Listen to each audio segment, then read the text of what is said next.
नमस्कार, मी अभिलाष भोसले पटेल आपलं स्वागत करतो TV9च्या महाफास्ट 100 या बुलेटिन मध्ये, जिथे आपण घेणार आहोत महत्त्वाच्या बातम्यांचा वेगवान आढावा। महिला डॉक्टर आत्महत्या प्रकरणाशी रणजितसिंह निंबाळकरांचा काहीही संबंध नाही। विरोधकांनी निंबाळकरांवर केलेले आरोप फडणवीसांनी फेटाळले। प्रत्येक गोष्टीत राजकारण घुसवण्याचा निंदनीय प्रकार सुरू, फडणवीसांचा विरोधकांवर निशाणा। महिला डॉक्टर आत्महत्या प्रकरणातील आरोपींना अटक, लहान बहिणीला न्याय दिल्याशिवाय स्वस्थ बसणार नाही, मुख्यमंत्री फडणवीसांची प्रतिक्रिया।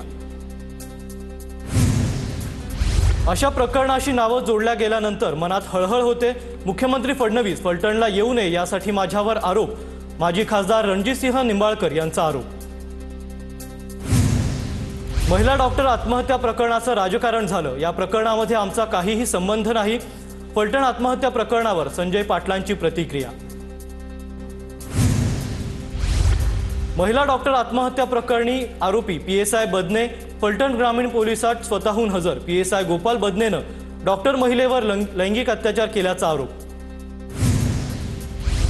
डॉक्टर आत्महत्या प्रकरणातील आरोपी PSI गोपाल बदनेची 1 तास कसून चौकशीनंतर बदनेनं फलटण उपजिल्हा रुग्णालयात वैद्यकीय तपासणीनंतर शहर पोलिसांनी बदनेचा ताबा घेतला। फलटणमधील महिलेची आत्महत्या नसून संस्थात्मक हत्या। फलटणमधील महिला डॉक्टर आत्महत्या प्रकरणावर राहुल गांधींचे गंभीर आरोप। आम्ही न्यायासाठी पीडित महिलेच्या सोबत खंबीरपणे उभे आहोत, राहुल गांधींची प्रतिक्रिया। पोलीस आरोपीला शोधू शकत नाहीत, मात्र आरोपी पोलिसांना शरण येतो। पोलिसांना वाचवण्याचा कुणाचा प्रयत्न, गुन्ह्यात सहभागी असणाऱ्या सर्वांवर कारवाई झाली पाहिजे, काँग्रेस नेते वडेट्टीवारांची मागणी। महिला डॉक्टरला वर्षभर पोस्टमॉर्टमची ड्युटी का दिली जायची? 42 PM रिपोर्टचा गठ्ठा महिला डॉक्टरच्या रूममध्ये आढळला। महिला डॉक्टरवर बदने चुकीची कामं करण्यासाठी दबाव टाकत होता, सुरेश धस यांचा आरोप। महिलांच्या सुरक्षेच्या विषयात मुख्यमंत्री हात वर करतात, मुख्यमंत्र्यांनी राजीनामा दिला पाहिजे, महिला डॉक्टरच्या आत्महत्या प्रकरणावरून प्रणिती शिंदेंची मागणी। महाभारताप्रमाणे फलटणमध्येही एक शकुनी मामा, षडयंत्रकारी, कधीही जिंकलेला नाही, अशा माणसाला घरी बसावं लागलं। जयकुमार गोरेंची नाव न घेता रामराजे नाईक निंबाळकरांवर टीका। जैन बोर्डिंग जमीन खरेदी व्यवहार रद्द करण्याच्या हालचाली सुरू, केंद्रीय राज्यमंत्री मुरलीधर मोहोळ यांच्या भेटीनंतर व्यवहार रद्द करण्याच्या हालचालींना वेग, सूत्रांची माहिती। धर्मादाय आयुक्तालयाच्या अधिकाऱ्यांनी जैन बोर्डिंग संदर्भातील अहवाल मुंबईला पाठवला। अहवालात मंदिर असल्याचं नमूद, सूत्रांची माहिती। 26 तारखेला धर्मादाय आयुक्तांसमोर पुन्हा सुनावणी। रवींद्र धंगेकरांचं पंतप्रधान मोदींना पत्र, मुरलीधर मोहोळ यांच्याकडून मंत्रिपदाचा राजीनामा घ्यावा, पत्रातून मागणी। तसंच याबाबत धंगेकरांनी अमित शहा, फडणवीस आणि अजितदादांनाही पत्र पाठवलं। मुरलीधर मोहोळ यांनी जैन बांधवांनी हाकललं, धंगेकरांची टीका। तर सोमवारपर्यंत जमिनीची सर्व कागदपत्र कायदेशीररित्या जैन समुदायाकडे सुपूर्द न केल्यास मंगळवारी बॉम्ब पडणार, धंगेकरांचा मोहोळ यांना थेट इशारा। तुझं राजकीय भविष्य धोक्यात आहे, अशी फडणवीसांनी मुरलीधर मोहोळांना ताकीद दिली असेल। त्यांना चांगलं वाईट सगळं कळतं, मोहोळ फडणवीस भेटीवर धंगेकरांचं वक्तव्य। जैन बोर्डिंग जमीन वादाच्या प्रकरणात शांततेनं मार्ग काढण्याचा फडणवीसांकडून सल्ला, मुरलीधर मोहोळ यांची माहिती। तर समाजाच्या भावना लक्षात घेऊन मार्ग काढण्याचं आश्वासन देतो, मोहोळ यांची प्रतिक्रिया। महायुतीत दंगा करायचा नाही, असा धंगेकरांना सल्ला दिलाय, शिंदेंची प्रतिक्रिया। तर धंगेकर अन्यायाविरुद्ध लढणारे कार्यकर्ते, पुण्यातील प्रकरणावर पडदा पडेल आणि विषय संपेल, जैन बोर्डिंग जमीन व्यवहार प्रकरणावर शिंदेंची भूमिका। मुरलीधर मोहोळांचा राजीनामा घेतला गेला पाहिजे, मोहोळांनी कारनामे केलेत, त्यांना पदावर राहण्याचा अधिकार नाही, विजय वडेट्टीवारांची टीका। जैन बोर्डिंग प्रकरणाची पालकमंत्र्यांनी दखल घ्यायला हवी होती, मात्र ते आलेही नाहीत। जैन मुनी आचार्य गुप्तीनंद महाराजांची पुण्याचे पालकमंत्री अजित पवारांवर टीका। तर आमच्या मागणीचा विचार केला नाही तर निवडणुका जवळच आहेत, गुप्तीनंद महाराजांचा इशारा। जैन बोर्डिंग ट्रस्टच्या जमिनीचा व्यवहार रद्द होईपर्यंत आंदोलन करणार, धंगेकर उद्यापासून जमिनीचा व्यवहार रद्द होईपर्यंत बेमुदत धरणे आंदोलन करणार। आळंदीतील भक्तनिवास आणि महाद्वार ते पुंडलिक मंदिर घाट सुशोभीकरणाचं भूमिपूजन उपमुख्यमंत्री शिंदे, मंत्री उदय सामंतांसह रवींद्र धंगेकरांचीही कार्यक्रमाला उपस्थिती।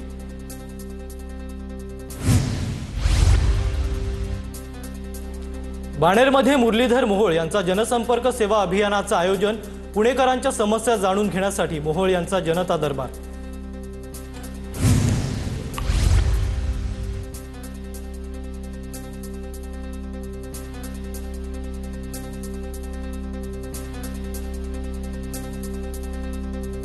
नाशिकमध्ये उद्या जैन समाजाकडून मोर्चा काढण्यात येणार। पुण्यातील जैन बोर्डिंग प्रकरणी नाशिकमध्ये जैन समाज आक्रमक, विरोधी पक्षांकडूनही जैन समाजाच्या मोर्चाला पाठिंबा।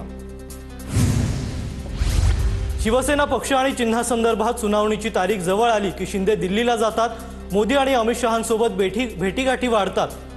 शिंदेंच्या दिल्ली दौऱ्यावरून राऊतांची टीका। दिल्लीच्या भेटीनं भाजप शिंदे सरकार मजबूत झालंय, म्हणूनच राऊतांना पोटशूळ। तर दिल्लीमध्ये सोनिया गांधींनी भेट दिली नाही, म्हणूनच राऊत आजही अस्वस्थ। राऊतांच्या टीकेनंतर नवनाथ बन यांचं प्रत्युत्तर। एकनाथ शिंदेंचा पक्ष भाजपचं अंगवस्त्र, त्यामुळे अंगवस्त्राला जेवढी किंमत द्यायची तेवढीच दिली जाते। संजय राऊतांची शिंदेंच्या शिवसेनेवर बोचरी टीका। काँग्रेस अंगवस्त्र होण्याचं काम ठाकरेंच्या शिवसेनेनं केलं। राहुल गांधींची चाकरी करणाऱ्यांना महाराष्ट्रातील जनतेनं नाकारलंय। नवनाथ बन यांचं संजय राऊतांना प्रत्युत्तर। पालिका निवडणुकीनंतर शिंदेंना पक्ष भाजपात विलीन करावा लागणार। मोदी शहांनी शिंदेंना पक्ष विलीनीकरणाचा सल्ला दिलाय, संजय राऊतांचा दावा। महापालिकेच्या निवडणुकीनंतर ठाकरेंची सेना काँग्रेसमध्ये जाणार। शिवसेना काँग्रेसमध्ये विलीन करण्यासाठी राऊतांची राहुल गांधींशी डील झाली। भाजपच्या नवनाथ बन यांची राऊतांवर टीका।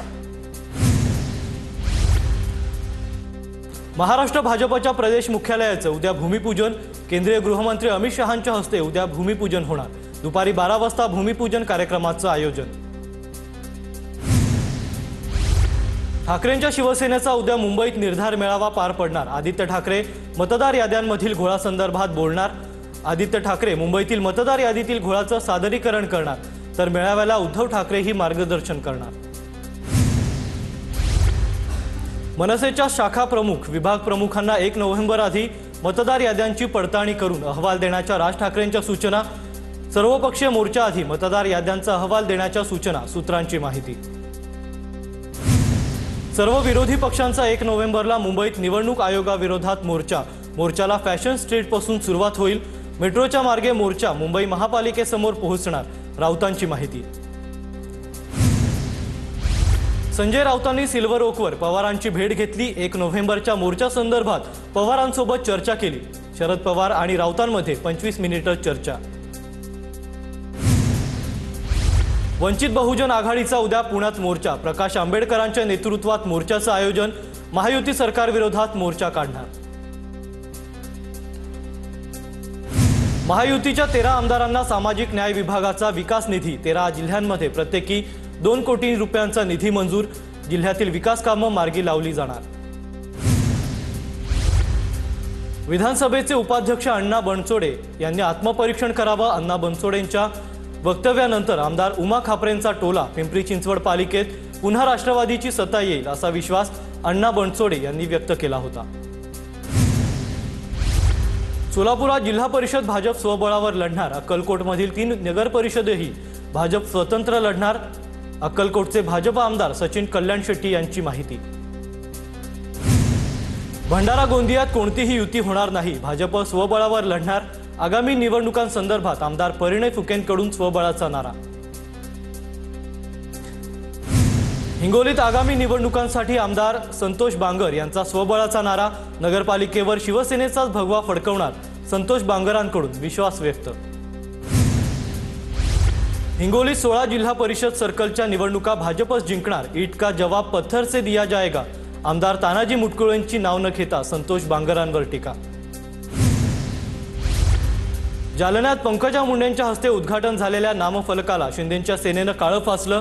अर्जुन खोतकरांचं फलकावर नाव नसल्यानं कार्यकर्ते आक्रमक। शिंदेंच्या सेनेच्या कार्यकर्त्यांकडून नामफलक उखडून फेकला। औरंगाबाद रेल्वे स्टेशन छत्रपती संभाजीनगर नावानं ओळखलं जाणार। उर्दूत नाव लिहिण्यात आल्यानं नव्या वादाला तोंड फुटण्याची शक्यता। मराठी हिंदी इंग्रजीतच नाव लिहा असं राजपत्रात सांगितलं होतं।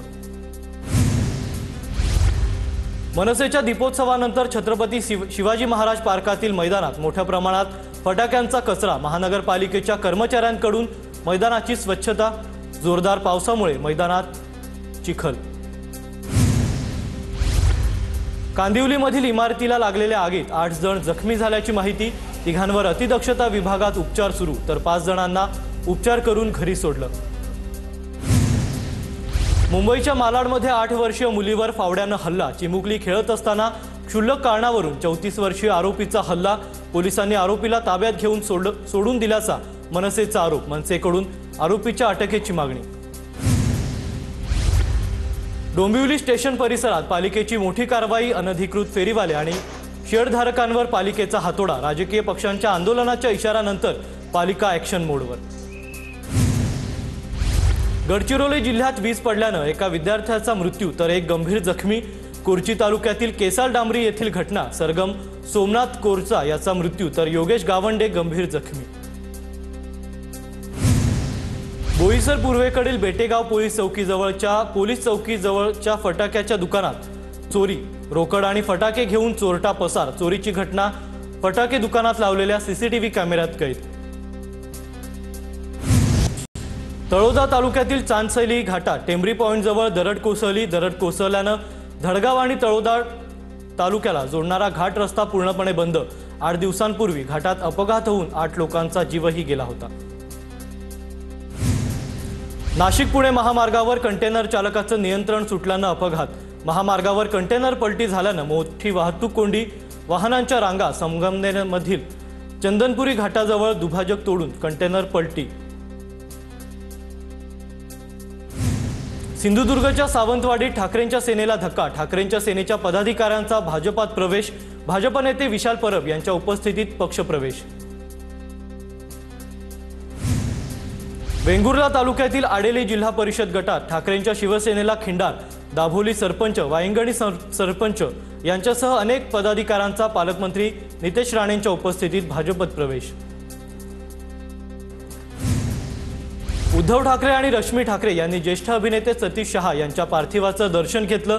किडनीच्या आजाराशी झुंज देताना वयाच्या 74व्या वर्षी सतीश शहा यांनी अखेरचा श्वास घेतलाय। धाराशिवमध्ये भाजपच्या 29 कार्यकर्त्यांचा ठाकरेंच्या शिवसेनेत प्रवेश।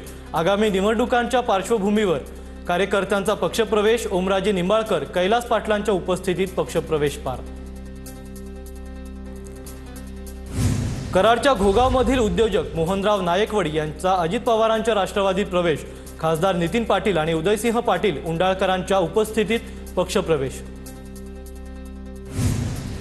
21 ऑक्टोबरला पवारांच्या राष्ट्रवादीचे माजी आमदार राजीव देशमुख यांचं हृदयविकाराच्या झटक्यानं तीव्र निधन। राज्यसभेचे खासदार उज्ज्वल निकम यांनी स्वर्गीय माजी आमदार राजीव देशमुख यांच्या परिवाराची भेट घेतली। राज्यातील कृषी सेवा केंद्र चालक 1 दिवसाचा बंद पाळणार। 28 ऑक्टोबरला राज्यातील कृषी सेवा केंद्र चालकांचा बंद पुकारला। कृषी विभागाच्या ऑनलाईन प्रणाली विरोधात व्यापाऱ्यांमध्ये नाराजी। खतं, बियाणं, कीटकनाशकं वेळेवर मिळण्यास मोठे अडथळे निर्माण। पुढील आठवड्यातील बुधवारपर्यंत कोकण किनारपट्टीसह मध्य महाराष्ट्र, मराठवाडा आणि विदर्भाला पावसाचा इशारा। अरबी समुद्रासह बंगालच्या उपसागरात कमी दाबाच्या क्षेत्राचा परिणाम। जळगावच्या गिरणा परिसराला पुन्हा पावसानं झोडपलं। कापणी केलेली उभी पिकं पावसामुळे भिजली। उरलेली पिकंही भिजल्यानं शेतकरी संकटात। बुलढाण्यातील पावसामुळे कापूस पिकाचं मोठं नुकसान। बुलढाण्यात मागील 2 दिवसांपासून जोरदार पाऊस। पावसामुळे शेतकऱ्यांचं आर्थिक नुकसान। गोंदियात पावसामुळे शेतकऱ्यांचं मोठं नुकसान झाल्याचं पाहायला मिळतंय। परतीच्या पावसामुळे शेतकऱ्यांची चिंता वाढली। पंचनामे करून शेतकऱ्यांकडून मदतीची मागणी करण्यात येते। येलो अलर्ट नंतर सोलापुरात पुन्हा पावसाची हजेरी। सोलापूर शहरासह जिल्ह्यातील अनेक भागात पाऊस। सोलापुरात सकाळपासून कडक ऊन पडल्यानंतर दुपारनंतर पावसाला सुरुवात। नाशिकच्या लासलगावमध्ये शिव नदीला यंदा दुसऱ्यांदा पूर। मुसळधार पावसामुळे शिवनदी प्रवाहित निमगाव वाकडा येथील बंधाऱ्यावरून खडकावर पाणी कोसळत असल्यानं नयनरम्य धबधब्याचं स्वरूप।